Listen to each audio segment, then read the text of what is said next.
The metallic sound of Louboutin heels echoed through the empty hallways of the 87th floor of the Goldman Tower in Manhattan. Summer Winters discreetly pulled her cleaning cart, watching through the glass walls at the lights of the city that never sleeps. It was 11:45 p.m., and only a few rooms still had their lights on, including CEO Chase Montgomery's.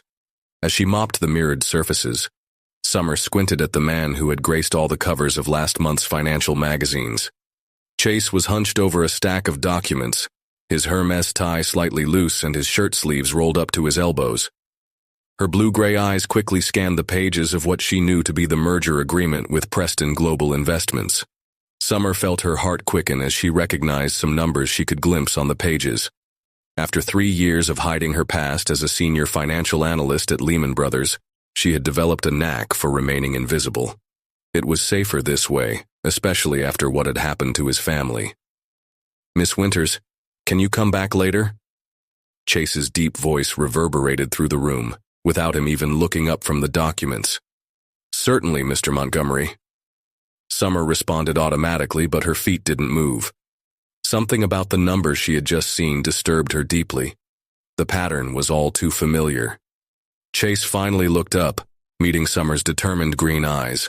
For a moment he seemed to truly see her for the first time, not just as part of the office furniture. "Is something wrong?" he asked, one eyebrow arched in curiosity. Summer hesitated.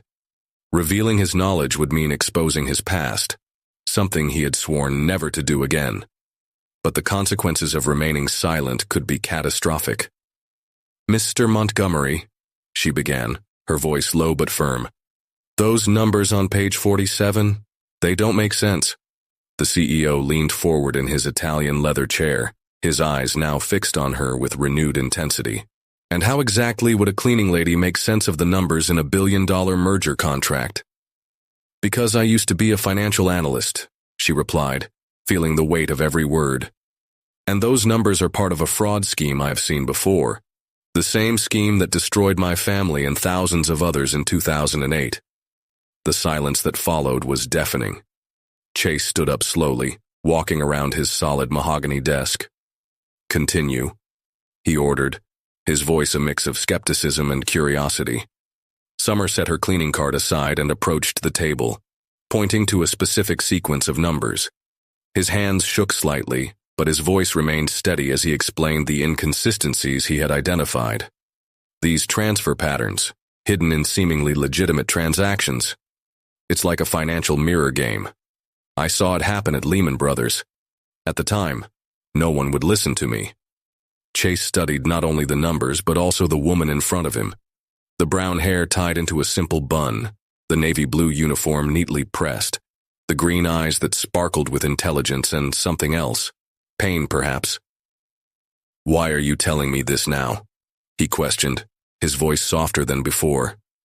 "Because I can't see it happen again," Summer replied, meeting his gaze.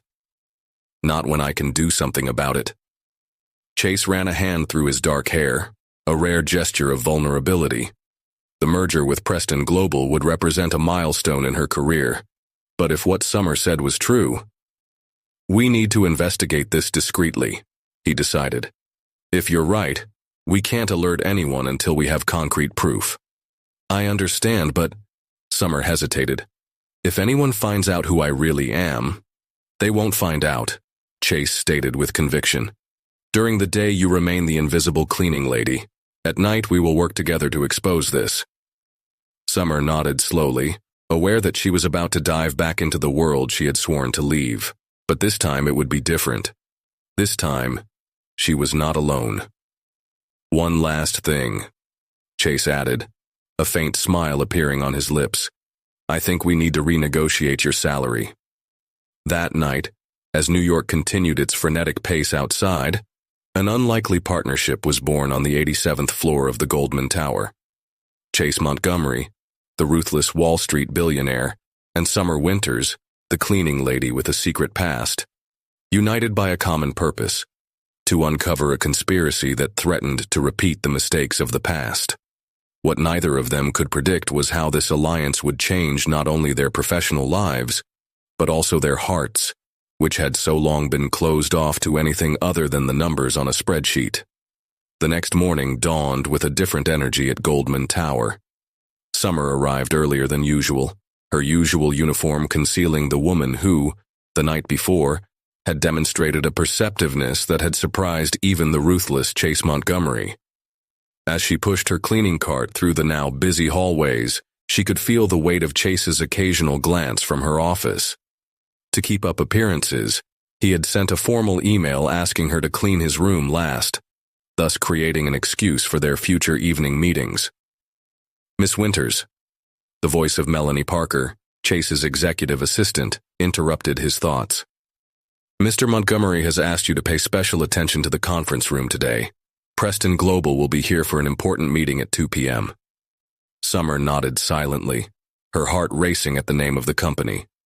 As he cleaned the conference room windows, his mind worked frantically, recalling the suspicious patterns he had identified the night before. At 1:45 p.m., executives in impeccable suits began to fill the room. Summer recognized Richard Preston III, CEO of Preston Global, from photos in financial magazines. His polite smile didn't reach his cold eyes, reminding her uncomfortably of certain people she had known in her previous life. "Summer," Chase called her discreetly as she was about to leave with her stroller. "Can you check that the coffee is adequately stocked during the meeting?" She understood the underlying message. Remaining in a discreet corner of the room, Summer began to organize the coffee cups while intently observing the presentation as it unfolded. "Gentlemen," Chase began, his presence naturally dominating the room. "The projected numbers for this merger are extremely promising." Richard Preston III smiled, adjusting his Brioni tie. "As you can see from the projections, our combined companies will create an unbeatable financial giant."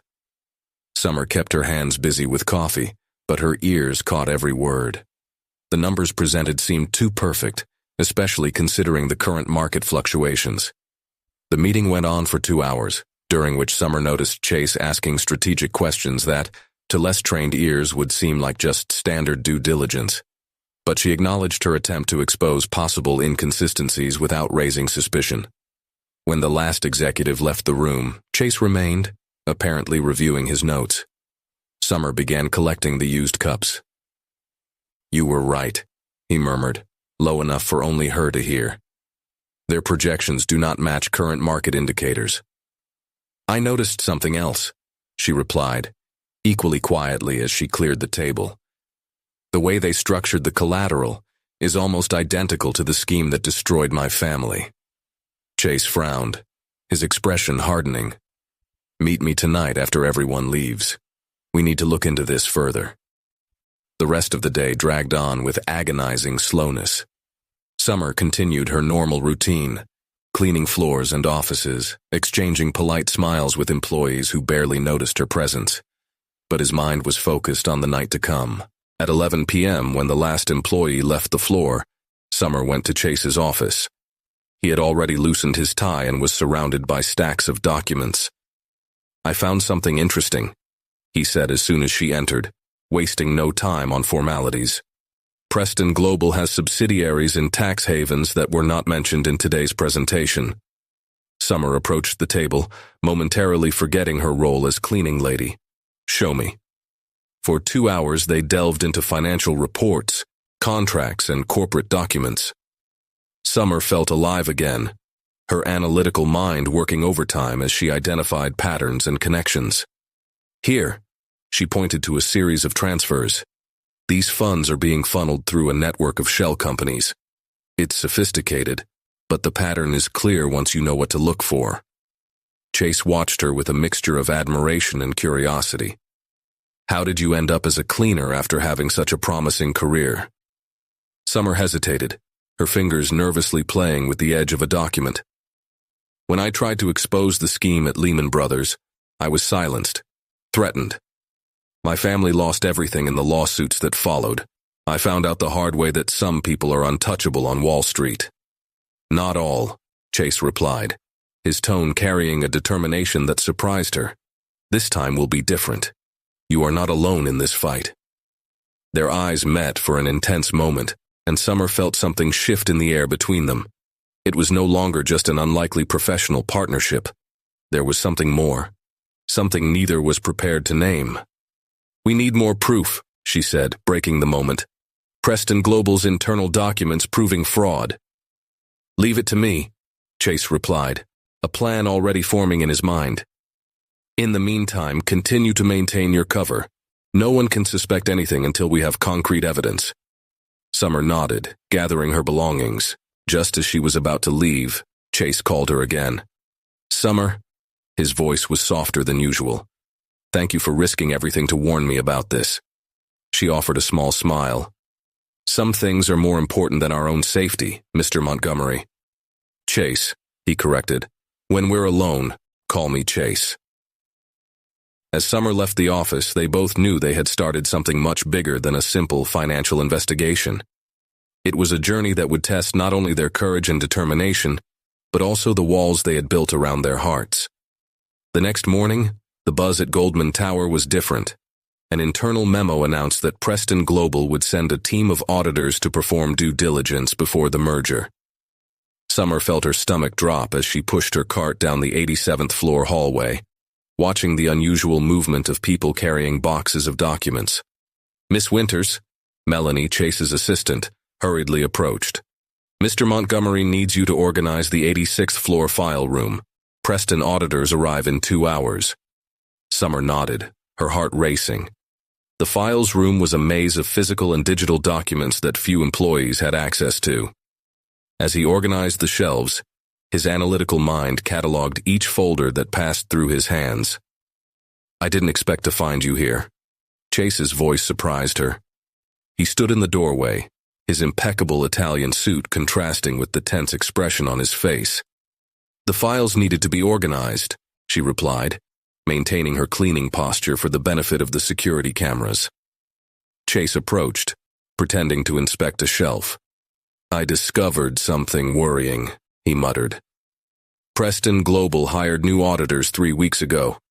The same firm that ignored the irregularities you tried to expose at Lehman Brothers." Summer felt a shiver run down her spine. "Hamilton and Associates?" "Exactly," Chase confirmed, his voice barely a whisper. "And guess who's leading the audit team?" "Marcus Wellington," Summer replied, the name leaving a bitter taste in her mouth. The man who had filed his charges with Lehman Brothers, the same man who had testified against his family in court. "I need you to stay alert," Chase continued. "Wellington can't recognize you. If he finds out who you are—" "You won't find out," Summer interrupted, forcing confidence into her voice.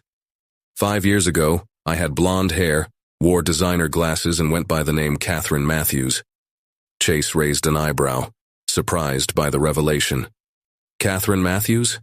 The analyst who almost exposed Wall Street's biggest fraud scheme? The same one who was labeled paranoid and had her career destroyed," she added bitterly. The sound of approaching voices made them quickly move away. Summer returned to her organizing task, while Chase assumed a professional stance.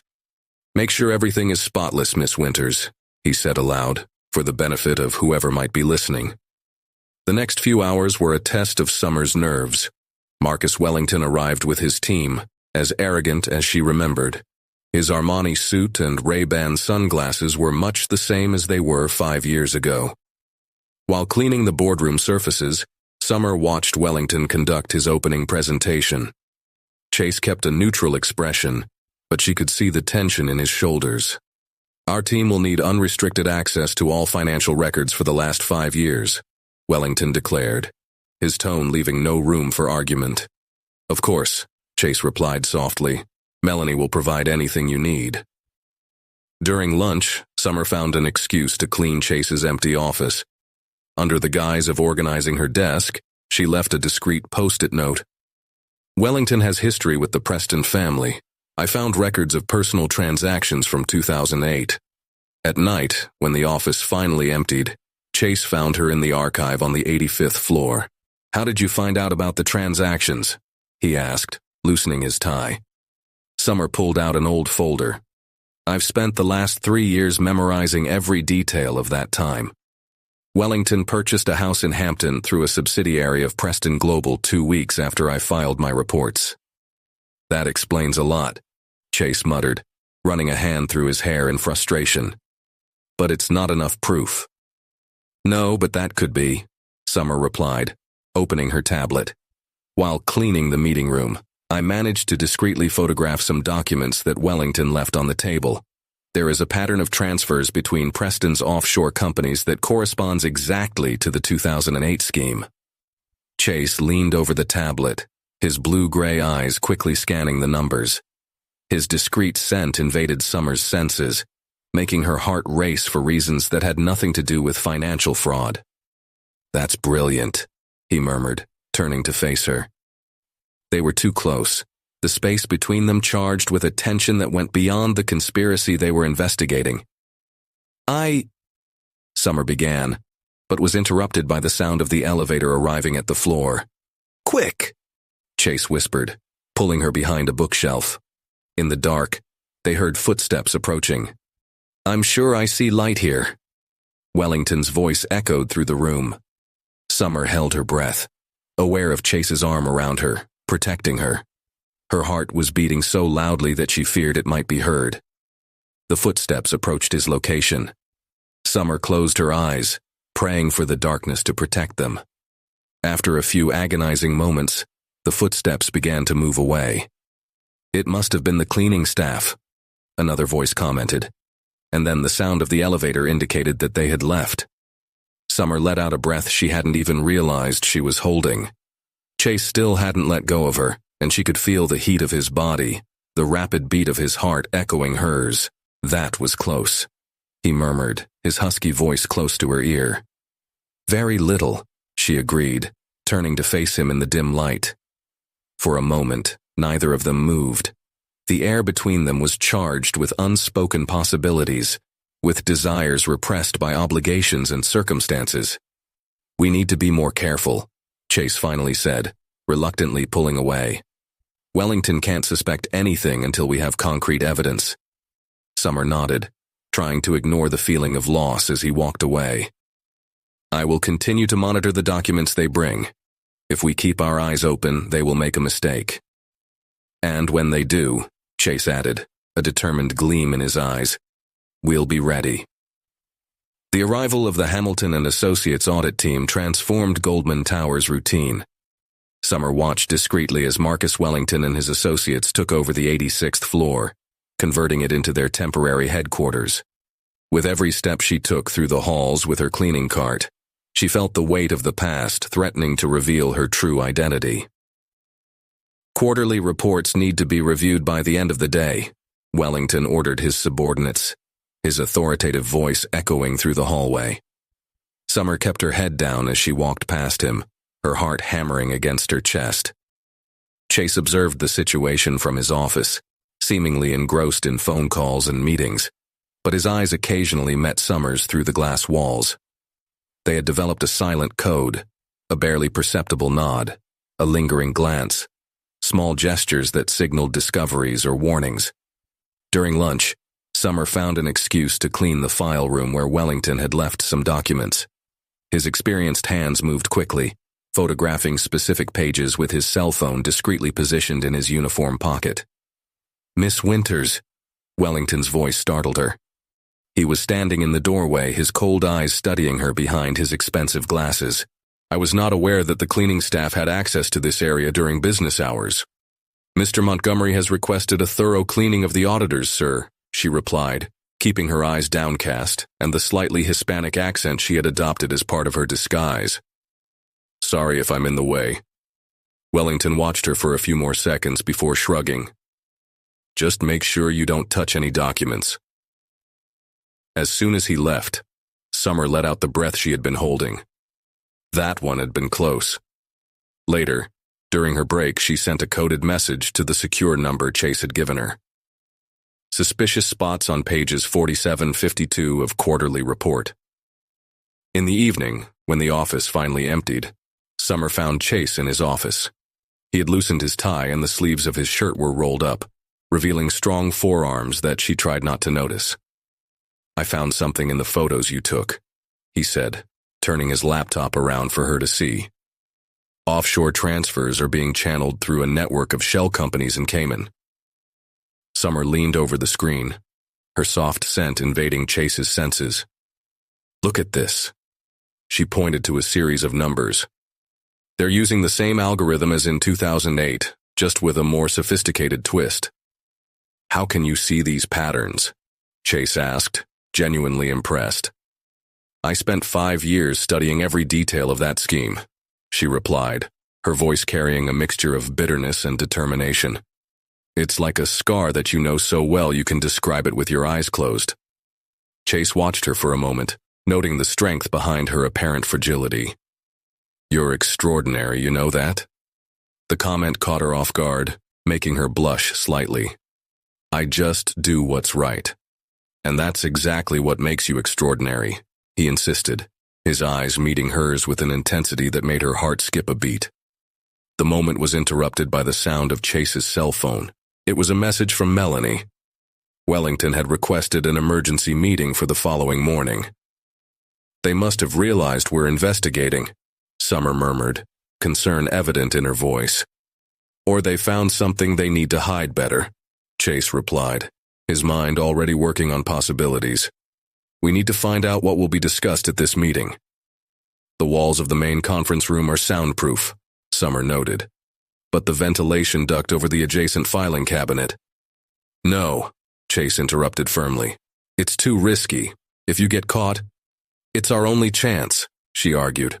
I can access the duct during my morning cleaning round. No one questions a cleaner checking the ventilation systems. Chase ran a hand through his hair in frustration, a gesture that Summer had already noticed was characteristic of him when he was worried. I don't like it. I also don't like the idea of another financial crisis destroying more families, she replied softly. He studied her for a long moment before reluctantly nodding. Okay, but we're going to need a plan B in case something goes wrong. They spent the next hour developing strategies and escape routes, mapping out each possible scenario. The physical proximity required to examine the building plans on Chase's tablet was testing their resolve to keep their relationship strictly professional. I think it's covered, Summer finally said, trying to ignore the heat emanating from Chase's body beside her. Be careful tomorrow, he urged, his voice softer than usual. If something happens to you, it won't happen, she assured him, though her heart quickened at the concern evident in her voice. When Summer left the office that night, they both knew they were about to cross a line of no return. The next morning could bring the evidence they needed to expose the fraud, or it could destroy everything they had worked for. And in the midst of all this tension, something else was growing between them. Something that neither of them was ready to admit, but that was becoming increasingly difficult to ignore. Morning arrived with palpable tension in the Goldman Tower. Summer adjusted her cleaning uniform one last time before starting her rounds, the small recording device hidden in her pocket weighing like lead. Through the windows of the 86th floor, the sunrise colored Manhattan's skyscrapers with golden hues, a beauty that contrasted with the anxiety gnawing at her stomach. Good morning, Miss Winters, Melanie greeted, hurried as always.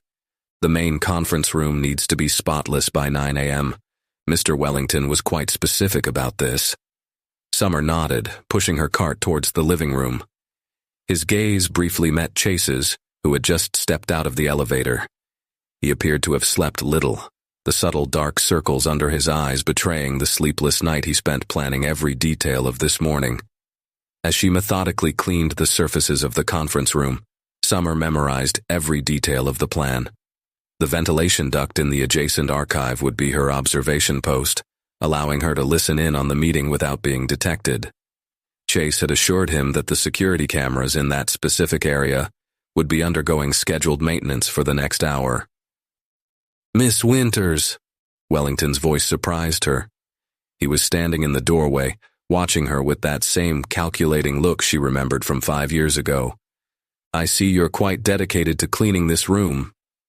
Si, senor, she replied, purposefully accentuating her accent. Mr. Montgomery insists on perfection. Wellington gave a smile that didn't reach his eyes. Fascinating how some people can hide so well in plain sight, don't you think? The comment made her blood run cold. but years of practice allowed her to keep her expression neutral. No entiendo bien, señor. Of course not, he replied, his tone condescending. Continue your work. As soon as Wellington left, Summer took the opportunity to head to the archive. Her heart pounded in her chest as she positioned the maintenance ladder under the ventilation duct. With practiced movements, he removed the railing and hoisted himself into the narrow space, mentally thanking the years of yoga that had maintained his flexibility. From her observation post, she could hear the executives beginning to arrive in the conference room. The recording device was strategically positioned, capturing every word. "Gentlemen," Wellington's voice echoed clear. "We have a situation that needs to be handled with extreme discretion. It appears someone has been asking inconvenient questions about our offshore operations." Summer held her breath, feeling beads of cold sweat run down the back of her neck in the confined space. "What kind of questions?" Richard Preston III's voice sounded irritated. "The kind that cost us a lot to silence in 2008, Wellington responded. "I have reason to believe that our old friend Catherine Matthews may be involved." The sound of her old name made Summer shudder. How could he suspect? "Impossible," Preston shot back. "Matthews is finished. We'll take care of it personally." "Still," Wellington insisted, "someone is following the same pattern of investigation, the same questions, the same angles of attack." "What about Montgomery?" another voice questioned. "He has been asking very specific questions about transfers." "Chase Montgomery is a Wall Street shark," Preston replied dismissively. "He wants to make sure he's getting a good deal, nothing more." Summer could hear the sound of papers being handled, her entire body tense in the tight space of the duct. "In any case," Wellington continued, "I suggest we speed up the process. The less time we give to investigations, the better." "I agree," Preston stated. "We will bring forward the signing of the contract to next week. And as for sensitive records, they are already being treated," Wellington added. "Nothing can connect us to the original Lehman Brothers scheme." Summer felt her heart speed up. They were destroying evidence. All her work, all the risk she and Chase had taken, could be for nothing if they didn't act quickly. A sudden metallic noise made her freeze. Something was wrong with the duct structure. Before she could move, she felt the metal beneath her begin to give way. With a deafening crash, the ventilation duct collapsed, taking Summer with it. She landed in the middle of the filing cabinet in a shower of dust and twisted metal, the impact stealing the air from her lungs. Dazed, she heard alarmed voices and hurried footsteps approaching. Her only chance was to escape before they discovered her. Ignoring the searing pain in her ankle, Summer scrambled behind a bookshelf just as the filing cabinet door slammed open. "What the hell was that?" Wellington's voice sounded nearby. "Probably the old ventilation system gave out," someone replied. "We should call maintenance." Summer held her breath, praying no one would notice her handprints in the dust on the floor. Her heart pounded so loudly she feared it might be heard. "Check the entire floor," Wellington ordered. "I want to make sure it was just a structural accident." The minutes that followed were the longest of his life. Summer remained still, every muscle in her body protesting, until the footsteps finally moved away. Only when she was absolutely sure she was alone did she allow herself to release the breath she was holding. The recording device was still in his pocket, intact, a small victory amidst the disaster. But now she needed to get out of there without being seen, with a possibly sprained ankle and covered in dust that betrayed her presence in the duct. Her cell phone vibrated silently. A message from Chase. "Emergency exit, 3 minutes. Be ready." Summer never knew exactly how she managed to limp to the emergency exit without being seen. When the service elevator doors opened, revealing Chase with an expression of barely contained concern, she almost collapsed with relief. "Are you well?" he asked, his eyes quickly scanning her injuries as he helped her inside. "I got the recording," she replied, her voice hoarse. "But they know someone is investigating. They're speeding everything up." Chase held her tighter as she swayed, her familiar scent providing a strange comfort amidst the chaos. "We'll figure it out," he promised. "But first, we need to take care of you." The elevator began to descend, taking them away from the disaster on the 86th floor.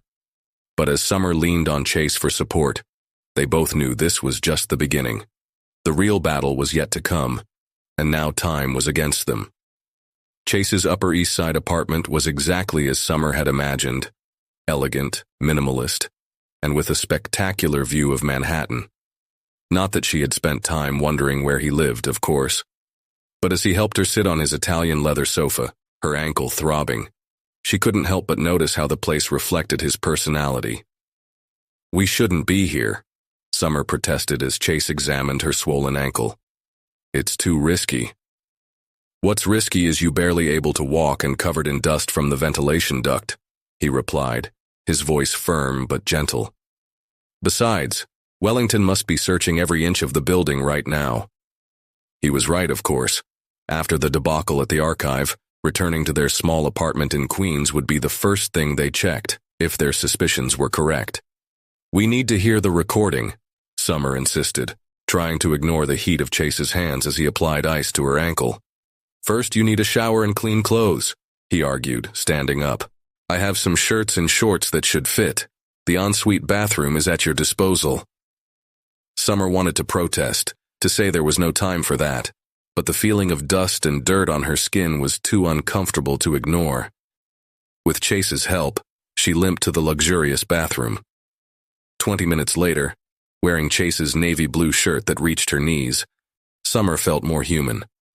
Her hair was still damp, and she had removed the makeup she wore as part of her disguise.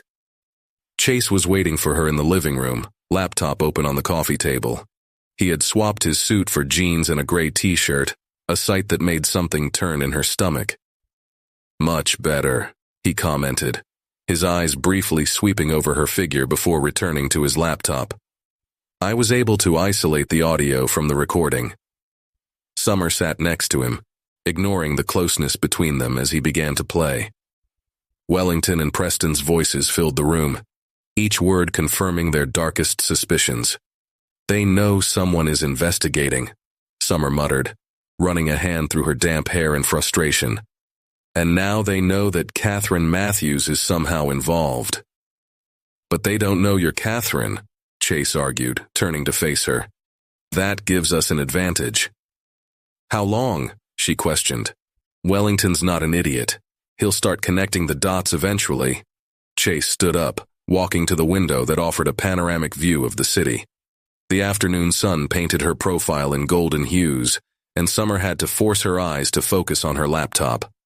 "We need to act before the contract is signed," he declared. "A week isn't a lot of time, but it can be enough if we have a solid plan." "What if we don't make it?" Summer asked, her voice betraying her concern. "If they destroy all the evidence first." "They won't," Chase interrupted, returning to sit next to her. "Because now we have something they didn't expect." "What?" "Each other," he replied simply, his eyes meeting hers with an intensity that made her heart skip a beat. The moment was interrupted by the sound of Chase's cell phone. It was Melanie, reporting that Wellington had called an emergency meeting of the entire board for the following morning. "They're going to try to speed up the process even more," Summer concluded, trying to get up but staggering due to her injured ankle. Chase held her by the shoulders, stopping her from falling. "You're not going anywhere in this state. You can stay in the guest room tonight." "But..." "No buts," he insisted. "We need you 100% for what lies ahead. Besides," he added with a half smile, "I have an idea." Over the next few hours they developed an audacious plan. Chase would use the meeting as a distraction while Summer, who would theoretically be at home recovering from the fall, would access the company's servers through a secure terminal in his office. "It's risky," she admitted, watching Chase prepare dinner in the gourmet kitchen.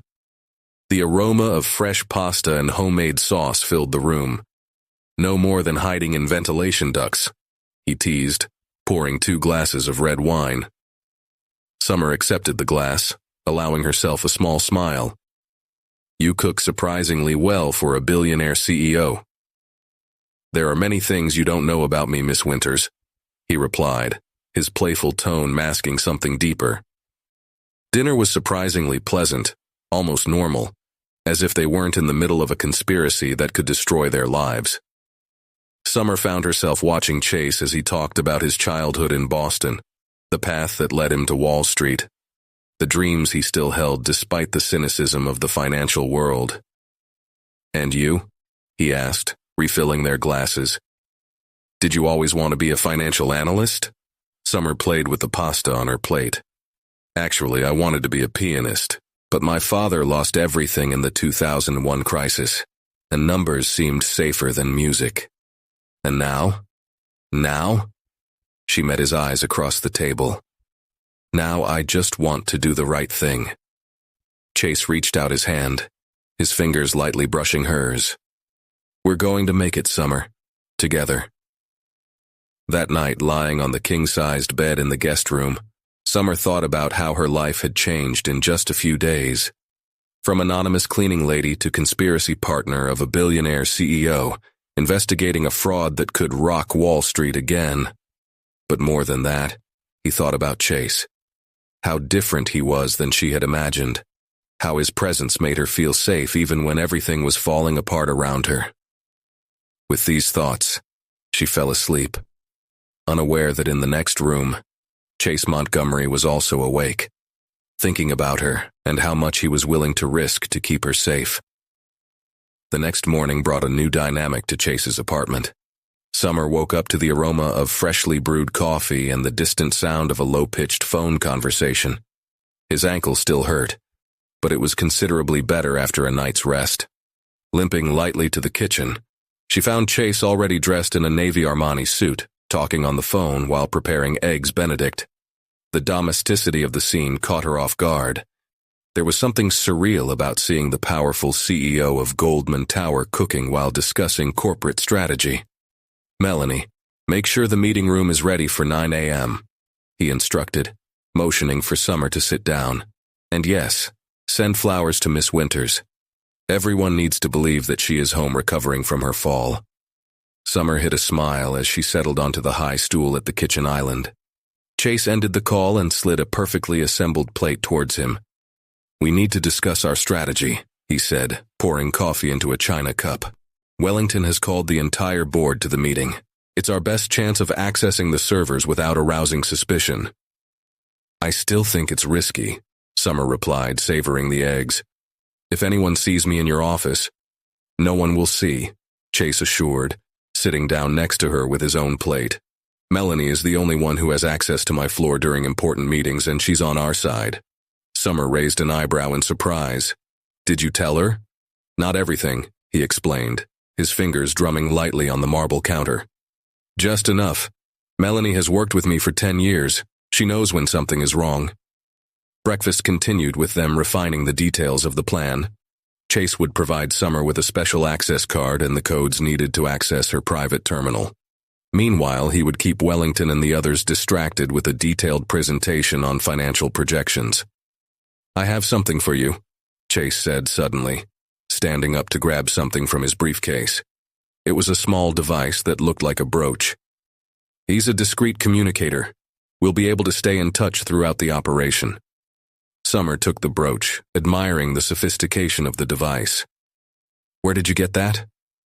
"Let's just say I have some interesting contacts from my days at MIT, he replied with a half smile.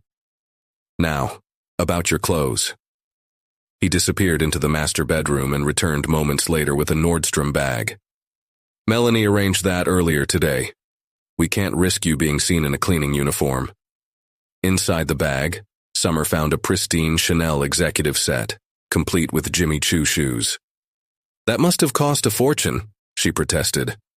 "Consider it an investment in our operation," Chase replied with a shrug. "Besides, you look much better in Chanel than in a cleaning uniform." The comment made Summer blush slightly, but she refused to analyze the heat that spread across her chest. There were more important things at stake than the way Chase looked at her. An hour later, transformed into a stylish businesswoman, Summer barely recognized herself in the mirror. The black suit fit perfectly, and the shoes, although expensive, were surprisingly comfortable on her injured ankle. "Perfect," Chase murmured at the sight of her, his eyes raking over her figure in a way that made his pulse quicken. No one will question your presence in the building dressed like that. They arrived at Goldman Tower separately, Chase through the main entrance, Summer through the service entrance. The plan was for her to wait in his office while the meeting began downstairs. "Remember," Chase said through the communicator, his voice clear in her ear, "you will have approximately 2 hours. The files we need must be in the encrypted folder marked Project Phoenix." "I see," she replied softly, watching through the security cameras as he entered the meeting room. "Wellington just arrived with Preston. Keep me informed of any suspicious movement," Chase instructed before turning off his communicator to begin the meeting. Summer took a deep breath, her fingers flying over Chase's computer keyboard. Years of experience in financial analysis came back naturally as she navigated through the protected files. "Bingo," she muttered as she found the folder. But something was wrong. The files looked different than expected. "Chase," she whispered into the communicator, "there's something strange here. The files seem to be a trap." There was a moment of silence before his controlled response. "Keep looking. Keep me posted." Summer continued her search, each minute increasing her anxiety. It was then that she noticed a familiar pattern in a set of seemingly unrelated files. "My God," she gasped. "Chase, they didn't hide the evidence. They spread it across different servers. It's brilliant. And terrible." "How long to get everything back?" he asked discreetly. "More than 2 hours," she replied, frustration in her voice. "Much more. Then we will have to extend the meeting," he declared. "Leave it to me." Summer continued her meticulous work, gathering evidence and connecting the dots of the elaborate fraud scheme. Each discovery confirmed their initial suspicions and revealed new layers of corruption.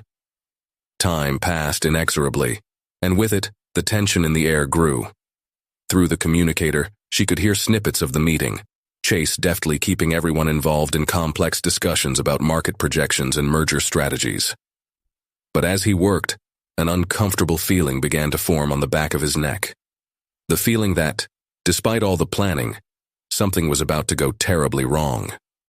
Summer's feeling of unease was proven correct when the sound of Chase's private elevator echoed through the hallway. His heart stopped for a moment. No one was supposed to have access to that floor during the meeting. "Chase," she whispered urgently into the communicator, "someone is taking your private elevator up." There was a moment of silence before his controlled response. "Impossible. Only Melanie and I have access." "Well, apparently someone else does," Summer replied, quickly saving the files to an encrypted drive. The sound of the elevator numbers going up was like a countdown to disaster. "Get out of there." "Now," Chase ordered, his voice tense. "Use the emergency stairs." Summer deleted her tracks from the computer and grabbed her bag. But before she could reach the door, the elevator reached her floor. Through the office glass, she saw Marcus Wellington emerge, accompanied by 2 men she did not recognize. "Damn," she muttered, retreating behind Chase's desk. "Wellington is here with 2 security guards." On the comm, she could hear Chase trying to politely end the meeting. "Gentlemen, perhaps we should take a break to—" "That won't be necessary, Mr. Montgomery." Richard Preston III's voice rang out clearly. "Actually, I think we should continue without you for a few minutes." Summer felt her blood run cold. They knew. Somehow they had figured it out. "Summer, listen to me." Chase spoke quietly into the communicator. "In the closet behind my desk is a passage to the maintenance shaft. It's narrow, but it will take you to the 85th floor." She moved silently to the closet, her heart hammering against her chest. The footsteps of Wellington and his men approached the office. "Miss Matthews," Wellington's voice sounded from the hallway. "Or should I say, Miss Winters, we know it's there. Let's make this easier for everyone." Summer found the fake panel at the back of the closet, her hands shaking as she opened it. The space was tight, but she had no choice. "Interesting wardrobe choice today," Wellington continued, closer now. "Chanel suits you better than a cleaning lady's uniform." She slipped through the duct just as the office door opened. Through the gaps in the panel, he could see Wellington's Italian shoes stopping in front of Chase's desk. "Search everything," he ordered the security guards. She couldn't have gone far. Summer began her descent down the duct, mentally thanking herself for wearing pants under her Chanel blazer. The space was claustrophobic, and every movement had to be calculated so as not to make noise. "Summer," Chase's voice sounded soft in her ear. "I managed to get out of the meeting. I'm heading up the emergency stairs to the 84th floor. Meet me there." She continued her careful descent, aware of the sounds of searching above her. Her injured ankle protested with every movement, but the adrenaline kept her moving.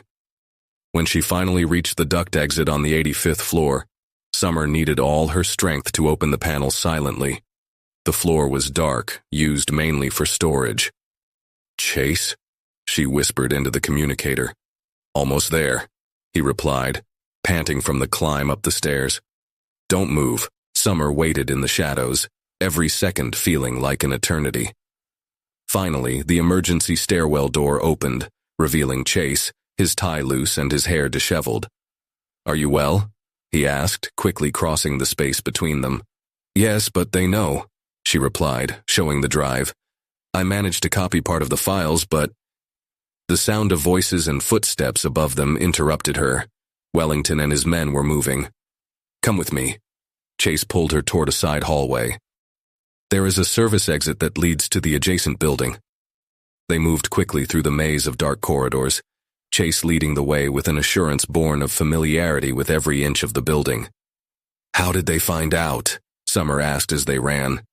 "Must have been the security system," Chase replied, his hand firm in hers. "Wellington must have access we didn't know about."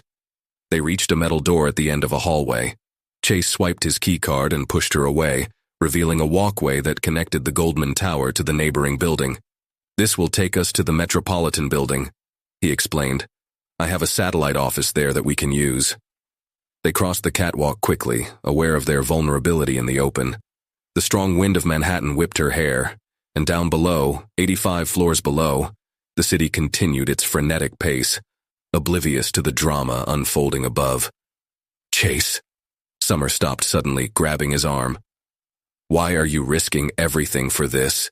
For me?" He turned to face her, his eyes intense even in the dim light. "Because you were willing to risk everything to do the right thing. And because—" He hesitated, his hand coming up to lightly touch your face. "Because somewhere between that first warning in my office and now, you became the most important person in my life." The moment was interrupted by the sound of voices approaching the catwalk. With no time to process Chase's confession, they rushed to the safety of the Metropolitan Building, knowing the real battle was just beginning. Chase's satellite office in the Metropolitan Building was smaller and more discreet than his penthouse in the Goldman Tower, but equally equipped. Summer sank into a leather armchair, her body shaking with adrenaline as she watched Chase activate the room's safety protocols. "We need to analyze these files immediately," she said, connecting the drive to the workstation computer. "If Wellington found out about me, they're probably already destroying evidence at this point." Chase positioned himself behind her, one hand resting lightly on her shoulder as he watched the screen. The touch, although professional, sent shivers down her spine that she tried to ignore. "Over there," she pointed to a series of transactions. They created a network of shell companies so complex that even experienced auditors would have difficulty tracking it. But the pattern is the same as in 2008, just on a much larger scale. "How much bigger?" Chase asked, leaning closer to examine the numbers. "Billions," Summer replied, her fingers flying over the keyboard as she constructed a map of the transactions. "If this merger happens, the impact would be catastrophic. Not just for investors, but for the entire economy." Chase's phone vibrated. It was Melanie. "Mr. Montgomery, Wellington is furious. He's threatening to call the police and charge you both with corporate espionage." "He won't do that," Chase replied with certainty. "Not without exposing your own scheme." "But he's calling an emergency board meeting for this afternoon," Melanie continued. They're planning to vote to remove you from the presidency. Summer felt her heart sink. Chase had built his company from scratch, transforming it into one of the most respected on Wall Street. And now, because of her, he was about to lose everything. "Chase, I'm sorry," she began, but he stopped her with a gesture. "Don't you dare apologize," he said firmly. "You did the right thing, and we're going to finish this together." He turned to the phone. "Melanie, I need you to do something for me. On my desk is a red folder marked Alpha Contingency. Bring it to the Metropolitan Building, and be careful. Wellington probably has people watching you." After hanging up, Chase began making a series of calls, speaking in codes that Summer didn't fully understand. She continued her work of analysis, each discovery confirming her worst suspicions about the extent of the fraud. "Federal regulators will be here within the hour," Chase announced after his final call. "But we need to have irrefutable evidence before Wellington can erase all traces." "There's something else," Summer said softly, pointing to a series of transfers. "Look at the date of these transactions." Chase leaned in, his eyes widening in recognition. "September 15th, 2008. The day Lehman Brothers went bust," she confirmed, her voice shaking slightly. "And look who authorized the transfers." "Preston," Chase murmured. "He was behind the scheme that destroyed his family." Summer felt tears burning her eyes, but she held them back. 5 years of pain, of unanswered questions, finally made sense. He orchestrated it all, and now he's trying to do it again, on an even bigger scale. Chase spun her around in her chair, forcing her to face him. "Summer, look at me. Let's get them this time. All of them." The moment was interrupted by the arrival of Melanie, panting and carrying the red folder. "I almost got caught," she said, handing the document to Chase. "Wellington has security guards at every exit of the Goldman Tower." Chase opened the folder, revealing a series of documents that made Summer's eyes widen. "These are records of all of Preston Global's suspicious activities over the last 10 years, he explained. "I've been collecting this since I took office." "Why?" Summer asked, surprised. "Because I always knew there was something wrong with them," he replied, spreading the documents out on the table. "But I never managed to put all the pieces together. Until you showed up." The three worked frantically for the next 40 minutes, combining Summer's recent discoveries with Chase's extensive documentation. The picture that emerged was devastating. A decades-long conspiracy involving some of the country's largest financial institutions. "The regulators are in the lobby," Melanie announced, checking her phone. "And Wellington just called the press to a press conference at the Goldman Tower." "He'll try to get ahead of himself," Summer concluded. "Create your own narrative before the truth comes out." "Not if he doesn't have the chance," Chase replied, a determined gleam in his eyes. "Melanie, prepare the conference room. Summer, are you ready to face your demons?" Summer looked at the scattered documents, at Melanie with her encouraging smile, and finally at Chase, who was watching her with a mixture of admiration and something deeper that she wasn't yet ready to name. "Ready?" she replied, standing up. It was time for Catherine Matthews to emerge from the shadows and tell her story to the world. The Metropolitan Building was buzzing with activity when federal regulators arrived on the floor. Summer watched through the glass walls as men and women in dark suits entered the conference room, carrying briefcases and laptops. His heart pounded against his ribs, knowing that the moment that would define his entire life was about to happen. "Miss Matthews," Chase lightly touched her arm, using her old name for the first time. "It's time." The conference room was packed. In addition to federal regulators, there were representatives from the SEC and the FBI. Summer recognized Robert Hamilton, director of the Financial Crimes Division, from his previous research into the Lehman Brothers case. "Mr. Montgomery," Hamilton began, his deep voice filling the room. "Your assistant mentioned evidence of large-scale fraud involving Preston Global Investments. We're here to—" "Actually," Chase interrupted softly, "the one who will be presenting the evidence is Miss Matthews." All eyes turned to Summer. She felt the weight of each look, but she stood her ground. 5 years of hiding, of carrying the guilt and shame of not having been able to prevent the 2008 tragedy, culminated in this moment.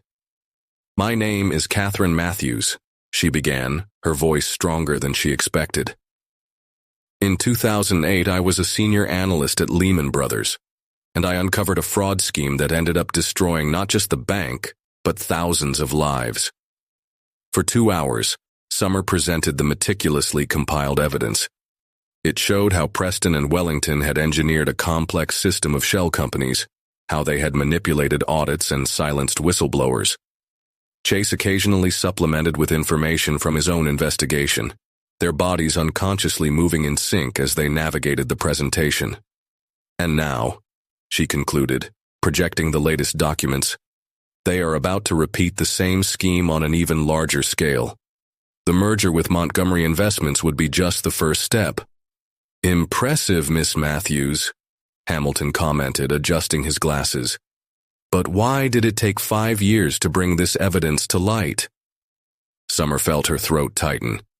Chase took a step towards him, offering silent support.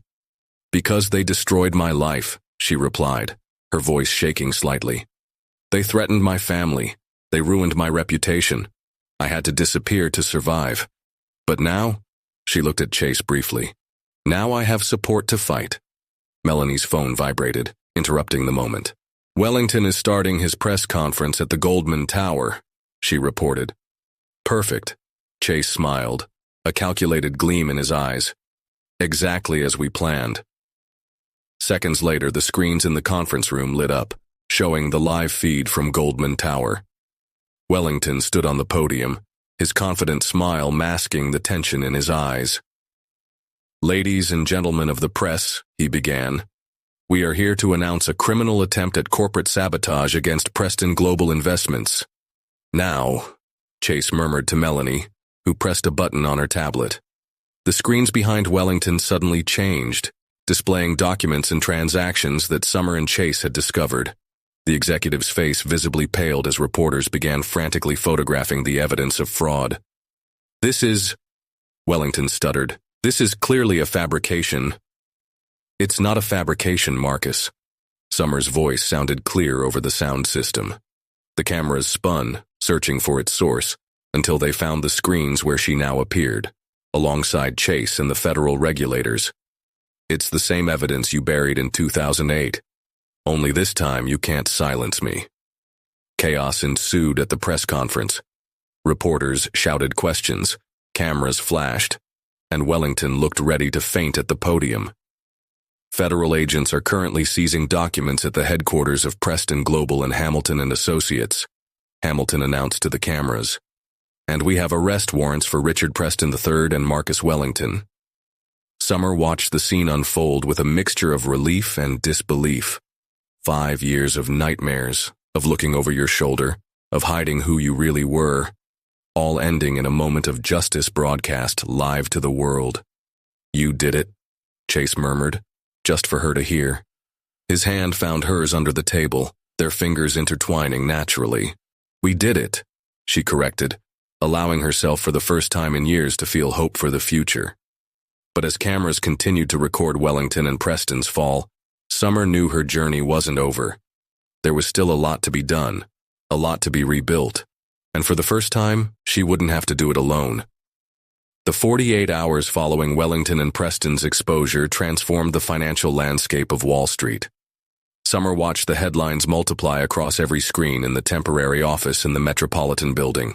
"Billion-dollar fraud exposed. Preston Global collapses.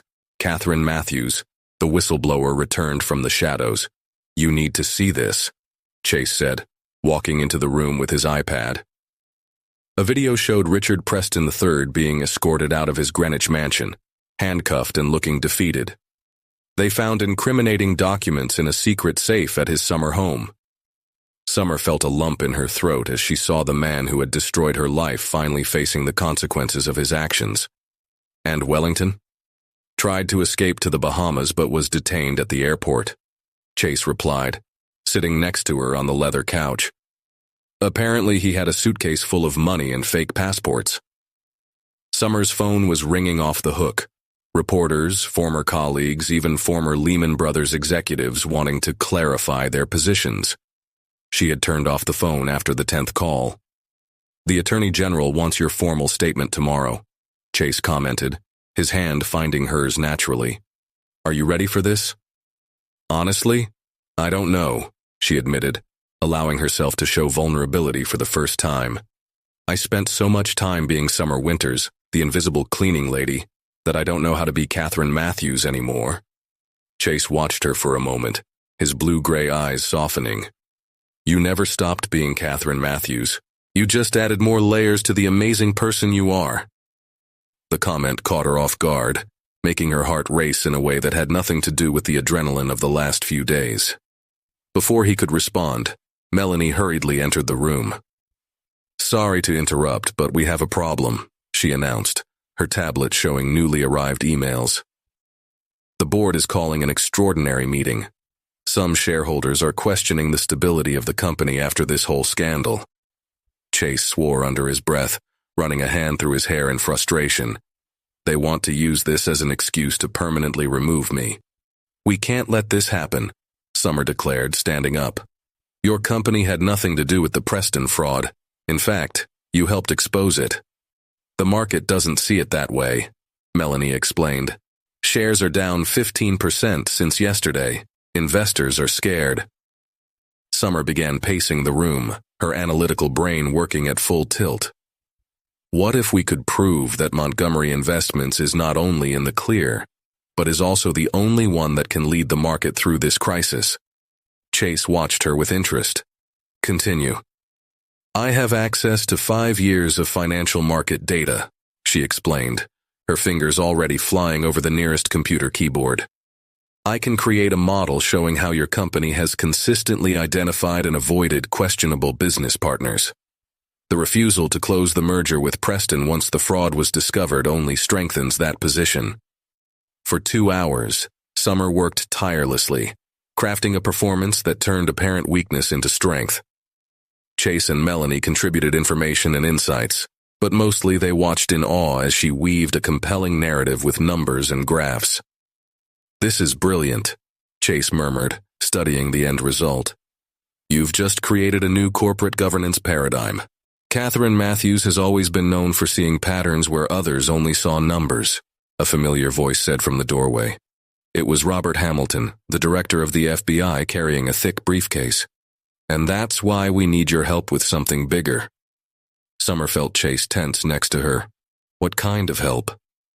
"The investigation is revealing ramifications of this fraud at other institutions," Hamilton explained, spreading documents out on the table. "We need someone who understands not just the numbers, but the people behind them. Someone who has been on the other side." "Do you want me to work with the FBI?" Summer asked, surprised. "As a special consultant," Hamilton confirmed. His experience would be invaluable in preventing future similar schemes. Summer felt the weight of the decision on her shoulders. It was an opportunity to turn his personal tragedy into something positive, to protect others from going through what his family went through. But it also meant diving back into the world that almost destroyed her. "She does," Chase suddenly declared, surprising everyone in the room, including Summer. "Chase," she began, but he gently interrupted her.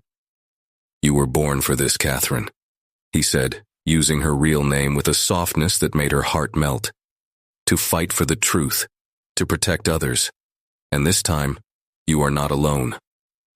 Summer looked at the scattered documents, at Melanie who was smiling encouragingly, at Hamilton awaiting her response, and finally at Chase, whose eyes conveyed absolute confidence in his abilities.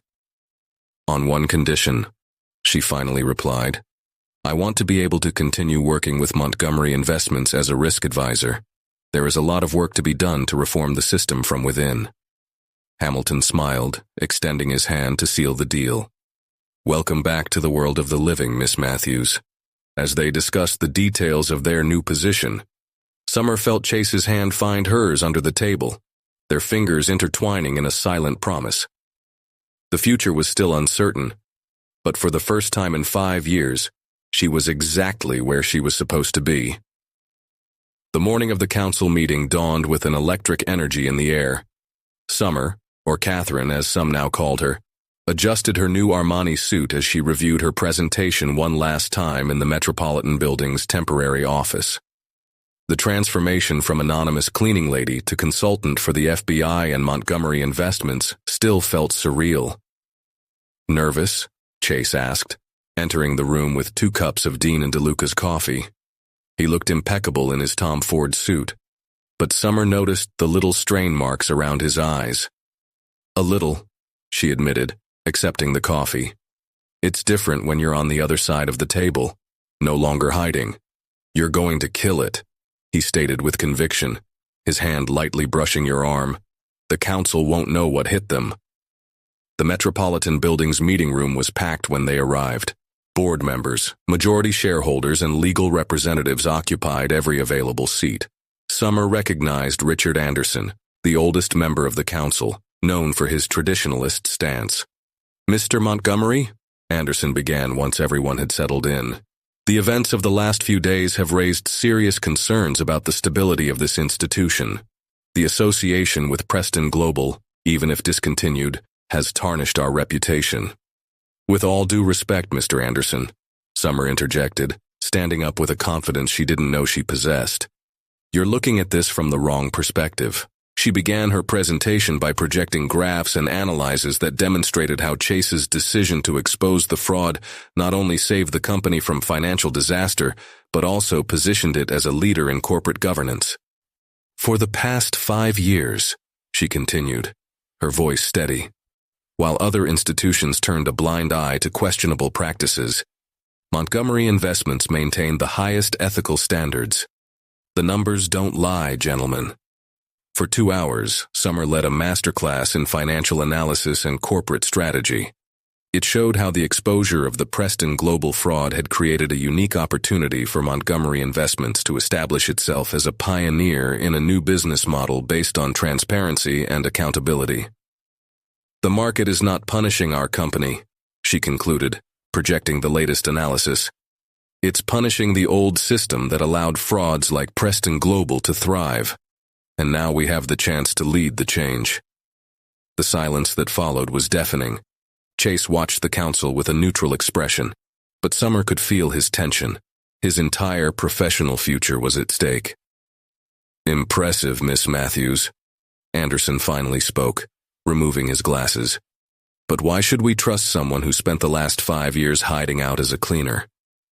"Because she had the courage to sacrifice everything to do the right thing," Chase replied, standing up. "And that's exactly the kind of integrity we need to navigate the challenges ahead. Additionally," Summer added, "my unique perspective, having seen Wall Street from both the top and bottom, allows me to identify risks and opportunities that others may miss." The discussion that followed was intense. Questions were asked, objections were raised. But for every challenge, Summer had a response grounded in data and practical experience. Chase occasionally chimed in with strategic insights, his years of leadership evident in each intervention. Finally, after what seemed like an eternity, Anderson called the vote. Summer held her breath as the council members recorded their decisions electronically. Chase remained still at her side, only the light brush of his fingers against hers under the table betraying his anxiety. "By majority decision," Anderson announced, "the board votes to retain Chase Montgomery as CEO, with the condition that Catherine Matthews be officially appointed as Chief Risk and Compliance Officer." The relief that flooded the room was palpable. Melanie, who was watching from the doorway, couldn't contain a small smile. Summer felt her legs tremble slightly, the tension of the last few days finally taking its toll. "There's one more thing," Anderson continued, his tone softer now. "The board would like to establish a special committee, led by Ms. Matthews, to develop new corporate governance protocols. We believe her unique experience will be invaluable in this process." When the meeting finally ended, Summer remained seated, processing everything that had happened.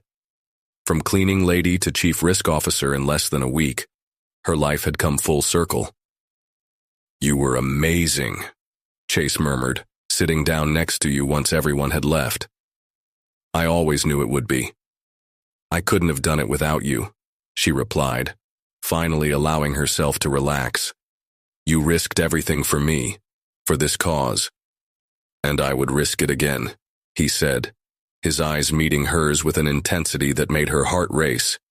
Because some things, some people, are worth any risk. The moment between them was interrupted by Melanie, announcing that the FBI was on the line, wanting to discuss the next steps in the investigation.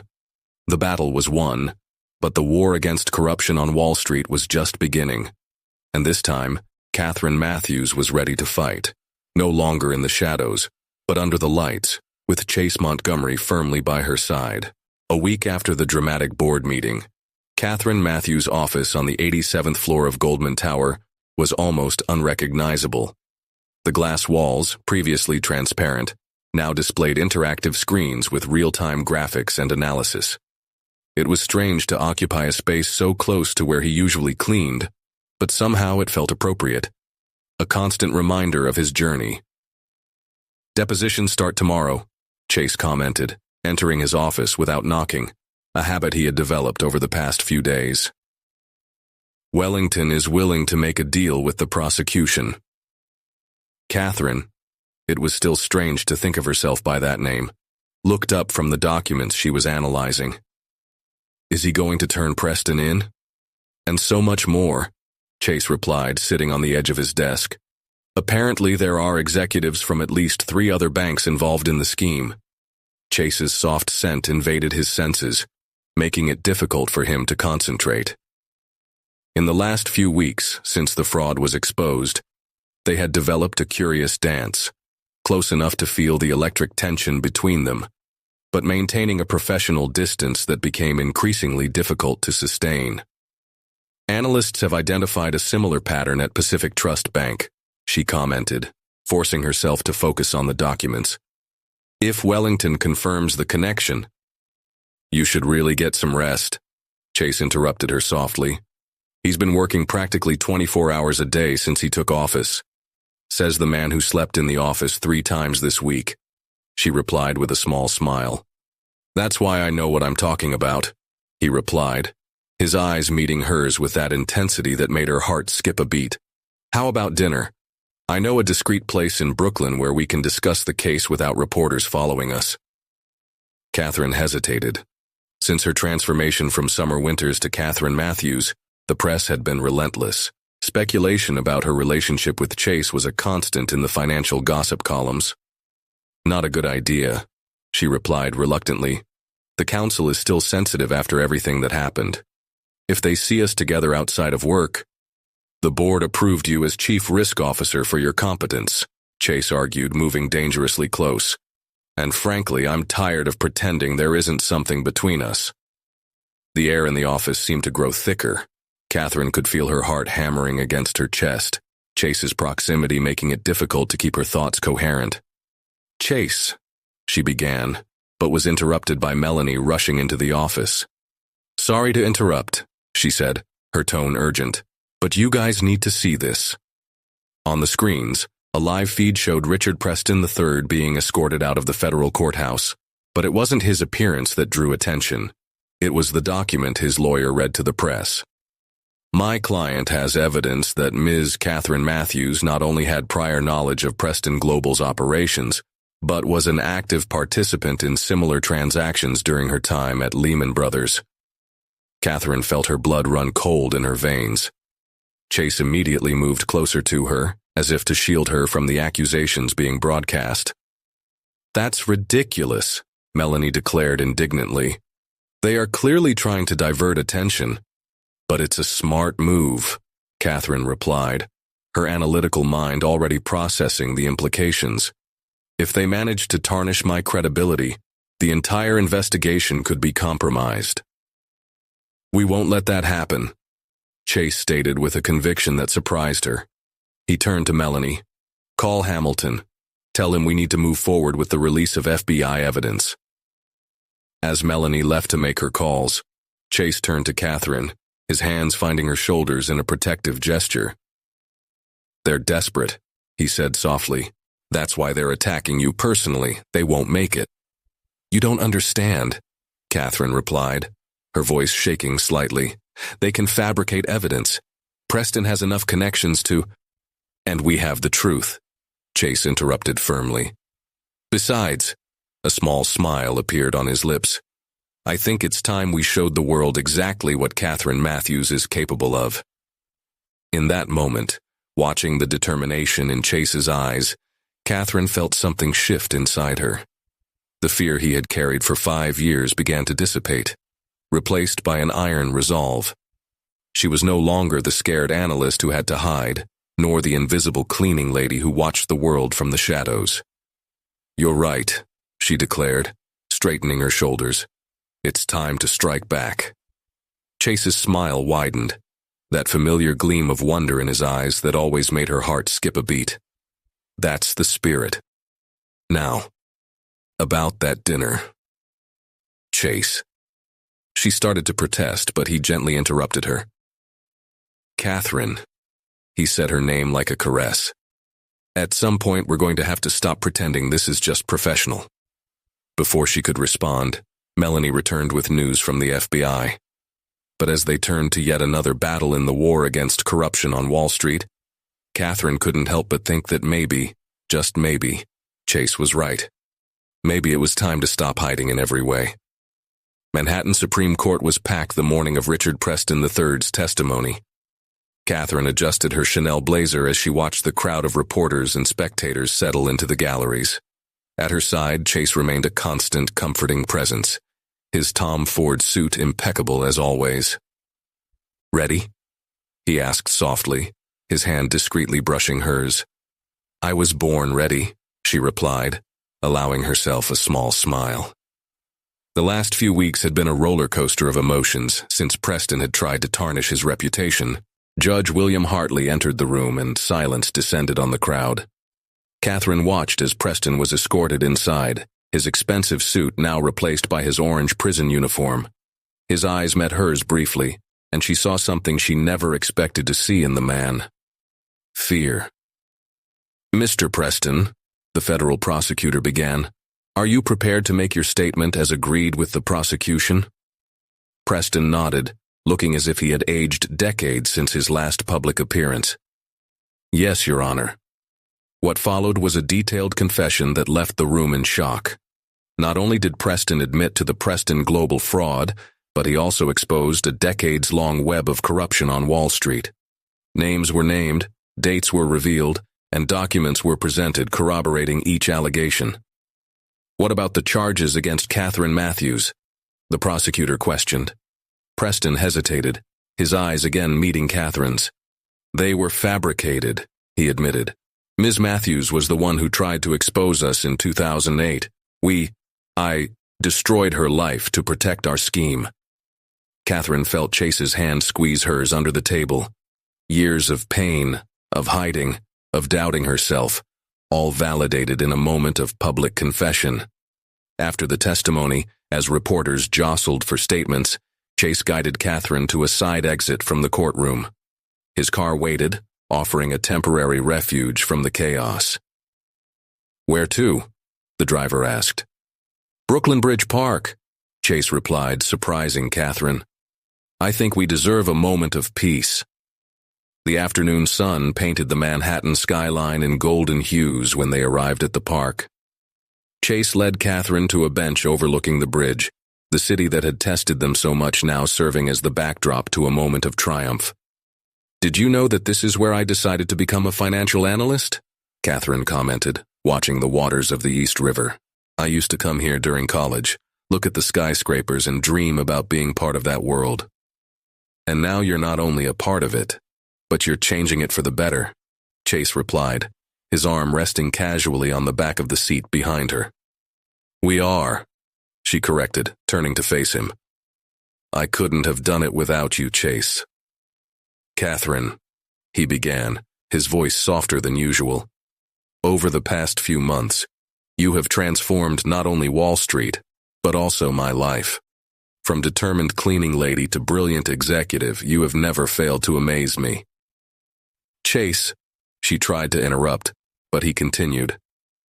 Let me finish, he requested, taking your hands in his. I spent years building a fortress around myself, focusing only on numbers and results. Then you showed up, whispering a warning in my office, and tore down every wall I had put up. Catherine felt her heart quicken, aware that they were crossing a line they had danced around for weeks. "The council," she started, but Chase interrupted her with a smile. "The board has just unanimously approved our new corporate governance policy," he revealed. "And, most importantly, they removed the no fraternization clause for executives." "You planned this," she accused, but there was no reproach in her voice. "Guilty," he admitted, moving closer. "But in my defense, I've been planning for this moment since you saved my company and my heart at the same time." The setting sun cast golden reflections on the water, and the gentle breeze carried promises of new beginnings. Catherine realized there was no reason to hide anymore. Not from Wall Street, not from her past, and certainly not from her feelings for Chase Montgomery. "So," she murmured, leaning toward him, "what happens now?" "Now," Chase replied, his hand coming up to caress her face. "We begin our own story. No disguises, no secrets, just us." When their lips finally met, it was as if all the pieces of a complex puzzle finally fell into place. The kiss tasted of promise, of redemption, and of a future that neither of them had dared to dream of a few months ago. "You know," Catherine commented when they finally broke apart, "for someone who deals with numbers all day, you're surprisingly romantic." "Only cleaning ladies save billion-dollar companies," he teased, making her laugh. The sun finally set over Manhattan, but for Chase and Catherine, it was just the beginning. Together, they had turned a story of fraud and deception into something much greater, a story of courage, redemption, and love that transcended the walls of Wall Street. And as they walked hand in hand through the park, leaving behind the shadows of the past, they both knew they had found something more valuable than any fortune on Wall Street. They had found each other, and with it, the chance to build a future where integrity and love went hand in hand.